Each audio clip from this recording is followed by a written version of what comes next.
Nehruvian പൊളിറ്റിക്സിനെ admire ചെയ്യുന്ന ശശി തരൂരിന് എന്നെങ്കിലും BJP-യിലേക്ക് വരാൻ സാധിക്കുമോ?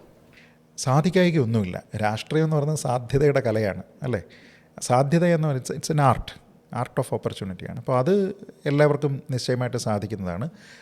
വളരെ ഹാർഡ് കോർ ലൈനിൽ ഒരു പാർട്ടിയിൽ നിന്നിരുന്ന ആൾക്കാർ സ്വിച്ച് ചെയ്ത് പോവുകയും സ്വിച്ച് ഇട്ടതുപോലെ നേരത്തെ ഉണ്ടായിരുന്ന കാര്യങ്ങളെല്ലാം എതിർക്കുകയും ഒക്കെ ചെയ്യുന്നത് നമ്മൾ കണ്ടിട്ടുണ്ട്. പക്ഷേ ഇദ്ദേഹത്തിന് എത്രത്തോളം അങ്ങോട്ട് പോകാനുള്ള സാധ്യത ഉണ്ടാക്കിയിട്ടുണ്ട്. അദ്ദേഹം തന്നെ കുറേ ശ്രമിച്ചു, കോൺഗ്രസിൽ നിന്ന് എങ്ങനെയെങ്കിലും ഒന്ന് പുറത്താക്കട്ടെ എന്ന രീതിയിലത്തേക്കുള്ള കുറേ കാര്യങ്ങളും അദ്ദേഹം പറഞ്ഞു. പക്ഷേ ഇപ്പോൾ അതിൽ ഒരു എവിടെയോ അത് സ്റ്റക്കായി നിൽക്കുന്നത് പോലെയാണ്. പക്ഷേ അതൊരു സാധ്യമല്ലാത്ത അസാധ്യമായ കാര്യം എന്നൊന്നും അങ്ങനെ ഒരു ഭാവി കാണുന്നുണ്ടോ?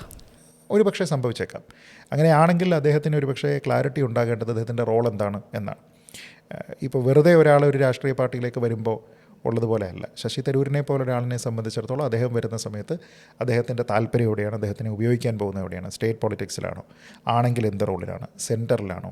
ആണെങ്കിൽ എന്താണ് അദ്ദേഹത്തിൻ്റെ റോൾ എന്നുള്ളത് വളരെ ഇമ്പോർട്ടൻ്റ് ആണ്. അതല്ലാതെ നമ്മൾ ഒരു അംഗത്വം കൊടുത്തിട്ട് ഒരാളിനെ ഷോൾ അണിയിച്ചിട്ട് കൊണ്ടുവരുന്നത് പോലെ കൊണ്ടുവരാൻ പറ്റുന്ന ഒരാളല്ല എന്നുള്ളത് അദ്ദേഹം തന്നെ തെളിയിച്ചിട്ടുള്ളതാണ്. ഇപ്പോൾ കഴിഞ്ഞ ഇലക്ഷനുകളിൽ ഉൾപ്പെടെ തിരുവനന്തപുരം ലോക്സഭാ മണ്ഡലത്തിൽ ശശി തരൂർ അല്ലാതെ മറ്റൊരു കോൺഗ്രസ്സുകാരനായിരുന്നു നിന്നത് എങ്കിൽ BJP പാട്ടും പാടി ജയിക്കുമായിരുന്നു.